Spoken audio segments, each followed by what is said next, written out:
So I'm here with Dr. Iman Saleh, and we're going to continue on our conversation because I think I want to, go a little bit deeper into her personal life. Oh, no. But I have this comment where I say, if someone sees you, they want to be you. The see it, be it moment. And you have, again, immigrant parents. You come from an Arabic culture. You are fluent in Arabic, and you have something that, on top of all of that is your parents, inspired you to go into medicine and to be that example in your community. But at the same time, we know that was a decision you made many years ago when we were in high school. Yes. As these young girls in high school. What would you say to your high school self, if you can go back to all those years, which was 20 plus years ago, of advice that you would say, look, I'm accomplished now. But as young girls, we are so stressed in our daily life that we somehow just don't listen to our parents' advice. But to anyone listening out there, what advice would you give your younger self? So I think I have two pieces of advice that I can give. One is, it's not a straight road. Okay. There's a lot of ups and there's a lot of downs, and we should not and cannot let those downs keep us down. Yeah. They are fleeting moments. Like they came, they will be gone. Yeah. And we cannot ruminate on those down points, because there's going to be a lot of triumph. There's going to be a lot of successful points in your life that, looking back, I can say I've wasted so much time, stressing those low points, or thinking that the world was going to end, or I'm not going to get to my goal. Okay. So, and I think that makes us stronger going through those ups and downs. Yeah. Okay. I think a lot of, especially this generation, I see it through my own nieces, is there's so much anxiety in the younger generation, and it's almost self-made. Oh, yeah.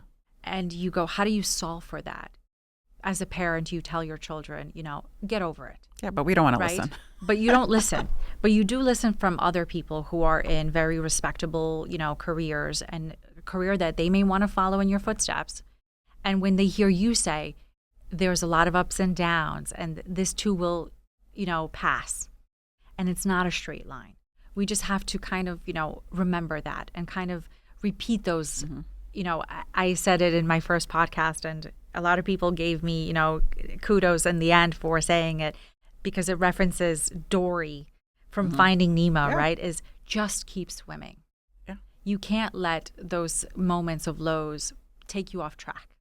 If you know where your end goal is, and you knew your end goal very early on that you wanted to be a doctor, but every day was, you had challenges. All of us had challenges. Yeah. Whether it's that perfect score you got on an exam, or you didn't pass the exam and you had to try again, or, in some cases where you just didn't know if you could make it, right? Because you put in so many hours of study, and then you were like, maybe this isn't for me. It's right? Definitely a commitment. But yet, fast forward 20 plus years, you have the respect of your community. You have an accomplished career that by no means is over. Which I think we're just beginning. Yeah. But you have so many young women who can say, I want to be her. Yeah. And I think the second piece of information that I want to give is not to take no as an answer. Yes. Not to have people's biases deter you from your goal. Yeah. As first generation Arabic female, right? Yeah. There are a lot of biases around it, even, more so before than now. At least, we're more representative now. But before, when I was studying, there wasn't many. And people looked at like, are you sure? Like, you want to do this? Like, you sure you want to be a doctor? Some people questioned if I had the power or the ability to do that. And we can't have that deter us. Yeah. We have to keep, like you said, Dory, we have to keep swimming. We have to go to our goal and kind of block out that negative noise that sometimes we see or sometimes we experience. And all of us, of different colors, genders, everything, right? We all have biases that we see every day. And we shouldn't allow it to just say, okay, maybe they're right. Yeah. No, I think that willpower and that finding someone who's a mentor, whether you're actually in contact with them or whether you have a poster of them somewhere. Just focus that shift again on saying, if they did it, I can too. And I think a lot of women will look at you and say, I have an example now I can follow, and I want to be you one day. And, that You can generation, probably be better than me, but you know what? I always say kudos to someone saying, there was a question they asked an athlete not too long ago, and they said, well, how do you feel about them breaking your record? And they said, records are meant to be broken. I want someone to be better than me. yeah, I want them to break my record because that means we are, as women, have grown and aspire to be more. And I think as a woman, you shouldn't have that like gripe when someone is better than you.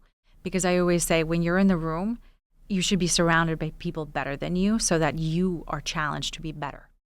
You shouldn't be the smartest person in the room because who are you learning from? Yeah. As females, we should really be hand in hand. We shouldn't be using each other as competition, Correct. but working together to be up there and to be representative representative of ourselves. And for those of you, that want a little bit of an inside tea between us, so we were at the same high school. Again, the Mary Lewis Academy in Jamaica Estates. And, what I loved about you from day one is, and obviously girls at all ages are in competition with each other. And we just clicked. We clicked, one, because I think we actually were good in school. We were at the geek table, for sure. But we didn't care what the other person wore or what they had. Like we were the least designer, care in the world person. Like, if I came in whatever shoes the same day every day, you wouldn't even notice that. No, I probably still and don't. I loved that about you and your family because no one showed off anything. And, you opened the door for your brothers to go into the Sophie Davis program, after you, which is an extreme accomplishment in your family. And kudos to the Sophie Davis program for actually being there and allowing people of diverse backgrounds to be welcomed into the medical profession. But I was so proud of you and what you accomplished. But also to the fact that, we just clicked as women and said, hey, you support me and I'll support you. I went to law school, which is literally hysterical that one went to law, one went to medical school. Right. And, we converged to be friends, for 20 plus years after high school. But at the same time, it's that type of example of women supporting women that I think we need to have more of. Yeah. And not have competition, but also find female support and equality. Because I think, if I open the door for a few others, then, that quotient of how many more women go in through that door just magnifies itself. Yeah. Something always resonates with me as much as I keep going up the ranks, right? And it's a prayer that my grandmother used to tell my dad. And just the essence of it is to, she prayed that his ranking would always go higher in terms of position, but that his soul would always kind of be low in terms of humility and being humble. And I think that always reminds me, it constantly comes into my life, no matter how successful I am, I am grateful for the opportunity that I've had in terms of education. Yeah. I've grateful to where I am, and I'm very humbled by it. Even I have patients, before I was in Suffolk County, I was in Nassau County, which is a little bit more accessible for people. And people come all the way driving out to Suffolk County. I'm like, why are you doing that?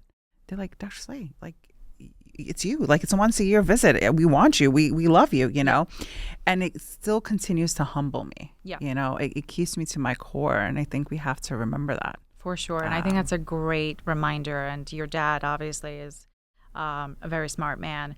But, humility and humbleness is something we all should have as a trait. And ensue in our children as they grow that, no matter where you are or what your background is, we are all human. And Absolutely. We need that human touch to be able to, care and respect each other. Yeah. So on that note, thank you so much for your amazing advice and top lessons. And I also hope that you all, take away the lessons that Dr. Saleh has shared with us. not only of humbleness and humility, but also of preventative care and women's wellness. And I look forward to hearing from you and what you think about this podcast and the conversation we just had. And hopefully you all like and subscribe and tell your friends more about it. Thank you, Doctor. My pleasure. Thank Thanks. you. Bye.